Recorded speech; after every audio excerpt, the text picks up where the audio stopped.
জুলাই গণ অভ্যুত্থানে ছাত্র জনতাকে নির্বিচারে গুলি করে ক্ষান্ত হয়নি আওয়ামী লীগ সরকার। আহতদের অ্যাম্বুলেন্স হাসপাতালে পৌঁছাতেও পদে পদে বাধা দেয়। রামপুরায় শহীদ মারুফের বাবার ট্রাইব্যুনালে দেয়া সাক্ষ্যে উঠে এসেছে এমন তথ্য।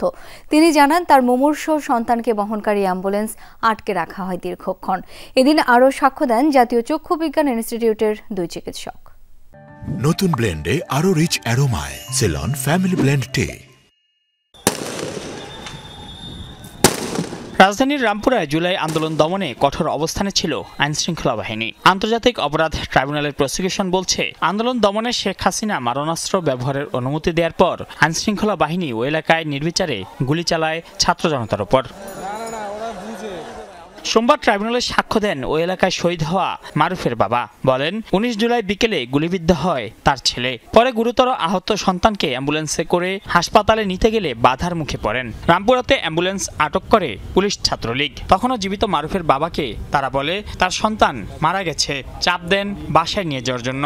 সেখানেই কালক্ষেপণ হয় অনেকক্ষণ। পরে ঢাকা মেডিকেল কলেজ হাসপাতালে মৃত্যু হয় মারুফের। নানা বাধা পেরিয়ে 3 দিন পর সন্তানকে দাফনের সুযোগ পান তিনি। তাকে ঢাকা মেডিকেল কলেজ হাসপাতালে রেফার করা হয়। সেখানে নিয়ে যাওয়ার পথে একটা জায়গায় তার ছেলেকে থামানো হয়। চিকিৎসায় বাধাগ্রস্ত শুধু করা হয়নি, থামিয়ে রাইফেলের বাঁট দিয়ে খুঁচিয়ে ক্ষতস্থানটাতে আঘাত করা হয়। দেখা হয় যে সত্যি ক্ষত হয়েছে কিনা, এবং ওইখানে দেরি না হলে তার অনুমান যে ছেলেটা হয়তো বাঁচত, এবং পরবর্তীকালে তার লাশ দেওয়া হয় নাই, আটকিয়ে রাখা হয়। এদিন আরো সাক্ষী দেন জাতীয় চক্ষু বিজ্ঞান ইনস্টিটিউটের 2 চিকিৎসক। এসব অধ্যাপক ডাক্তার জাকিয়া সুলতানা বলেন, 17 জুলাই থেকে আহতরা আসতে শুরু করে হাসপাতালে। জানান, চিকিৎসা নেওয়া 493 জন রোগী এক চোখ হারিয়েছেন চিরতরে, আর 11 জন 2 চোখই হারান।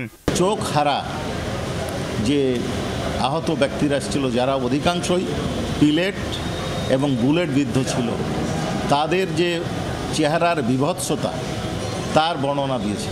এছাড়া 4 আগস্ট ফার্মগেটে পুলিশের গুলিতে গোলাম নাফিস সহ 3 জনকে হত্যার মামলায় গ্রেপ্তার রমনা জোনের সাবেক এডিসি সচিন মল্লিককে 28 আগস্ট হাজিরের নির্দেশ দিয়েছেন ট্রাইব্যুনাল। মাইনুল মারুফ, যমুনা নিউজ, ঢাকা।